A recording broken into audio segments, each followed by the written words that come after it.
meu povo do agro, beleza? Como é que vocês estão?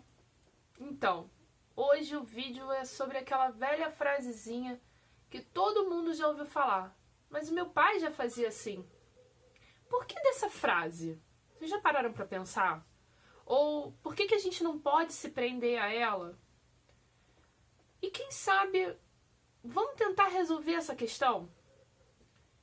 Esse vídeo é sobre isso. Então assim, ó, já deixa seu like, se inscreve no canal, ativa o sininho, porque esse é o Projeto Azetec. Eu sou Michele Santos e a gente hoje vai tentar resolver todas essas questões. Vem comigo!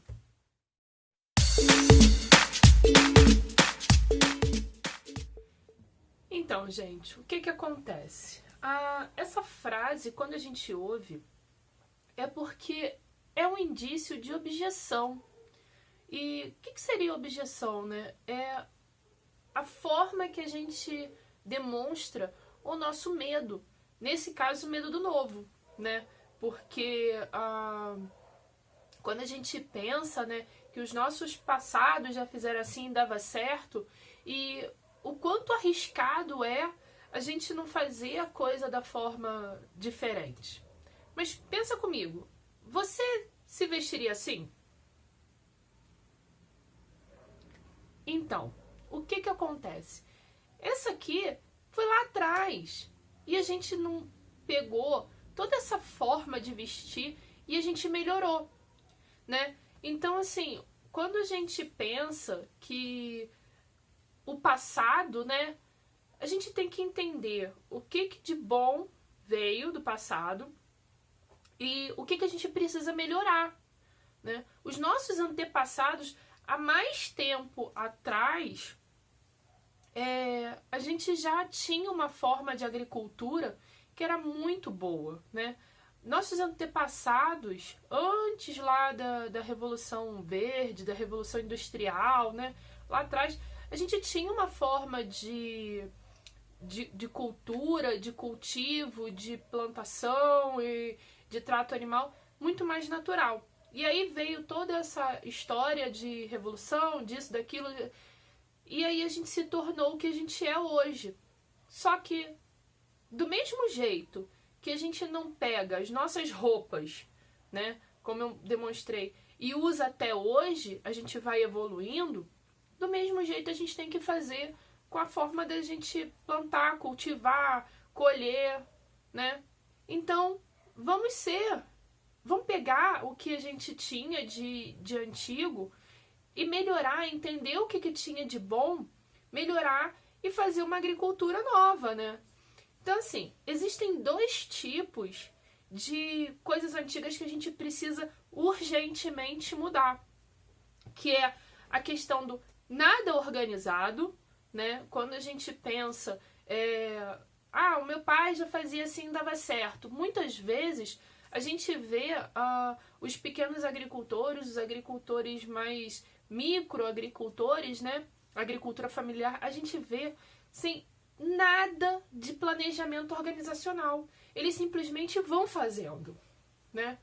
E por mais que eles tenham uma agricultura muito natural, entenda, não adianta ser totalmente natural, orgânica, e não ter nenhum tipo de planejamento organizacional.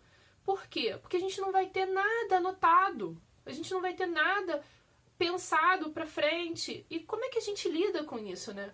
E a segunda coisa que a gente precisa urgentemente mudar é a questão da cultura, da industrialização das coisas, né? É aquela velha história que eu falo sempre, da galinha empilhada. Então, assim, não dá mais, né? A gente tem que pensar, refletir o que vinha de bom lá no antepassado, no passado, e olhar para frente, para a gente poder saber o que vai vir, né? Nada organizado é muito ruim. A gente tem que entender que a gente precisa anotar as coisas, a gente precisa ter um plano de ação, a gente precisa entender que a gente precisa pensar no futuro e com olhos de futuro, né? Então, assim, e o muito industrializado também não dá para ser mais, né? A gente tem que saber que é extremamente importante a gente ter uma cultura bem estruturada, mas não dá mais para empilhar bicho, né? Não dá mais para empilhar animal. E uma coisa que a gente tem sempre que lembrar, o sustentável, ele é lucrativo, sempre. Ele precisa ser lucrativo, porque se ele não for lucrativo, ele não é sustentável. Ele pode ser sustentável ambientalmente, mas ele não é sustentável economicamente. Então, ele não seguiu todos os padrões de sustentabilidade.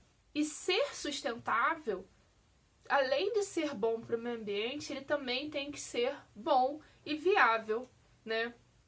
E aí a gente volta naquela questão do se é sustentável economicamente, né? A gente volta naquela questão do planejamento organizacional.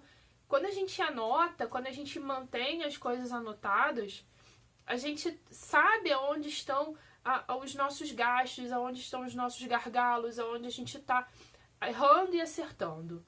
Se a gente simplesmente cria ou simplesmente planta e nada é anotado, em algum momento a gente vai deixar escapar algumas coisas, deixar escapar algumas coisas, deixar escapar alguns gastos desnecessários, e isso não é legal.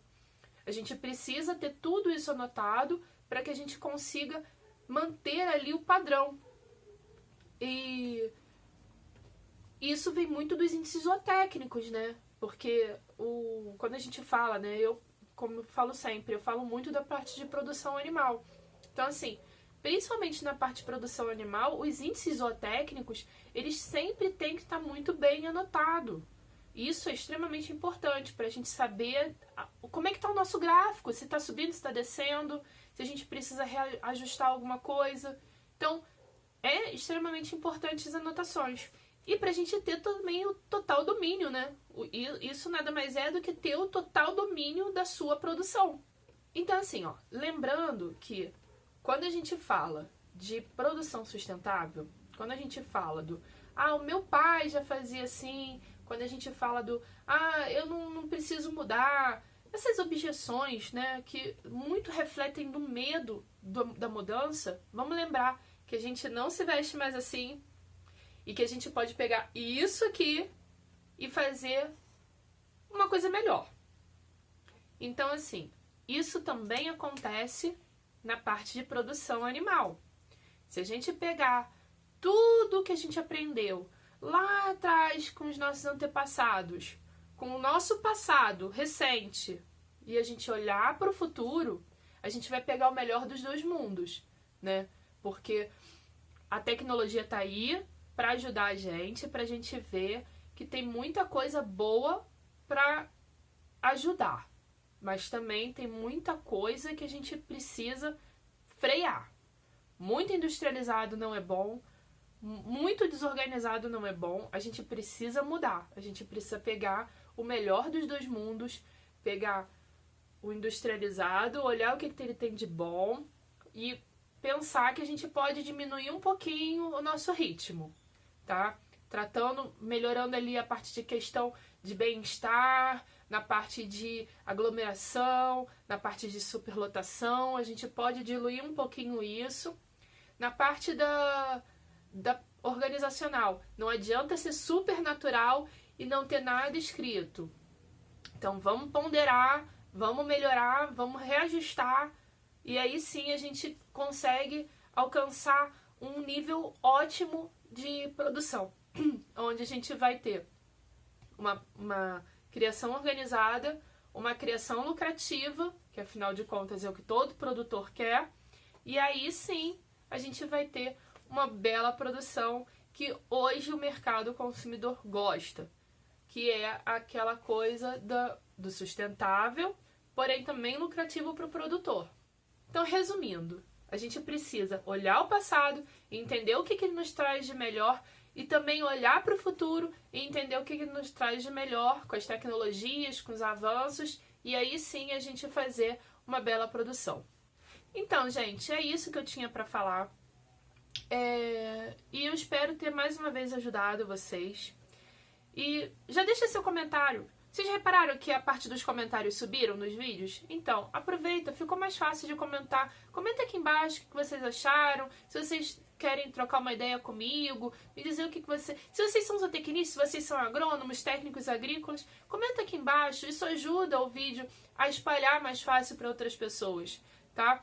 O Google entende que quanto mais as pessoas interagem com o vídeo, é sinal que esse vídeo ele é mais interessante para outras pessoas. Então, se você comentar, você me ajuda e eu ajudo outras pessoas também a visualizarem esse vídeo sem você precisar que conheça essa pessoa, né? Mas se você conhecer, já compartilha, porque eu tenho certeza que alguém já ouviu essa frase e precisa entender que essa frase não dá para ser uma barreira pra gente, tá? Então, deixa seu comentário, compartilha esse vídeo e eu te vejo na próxima. Beijo!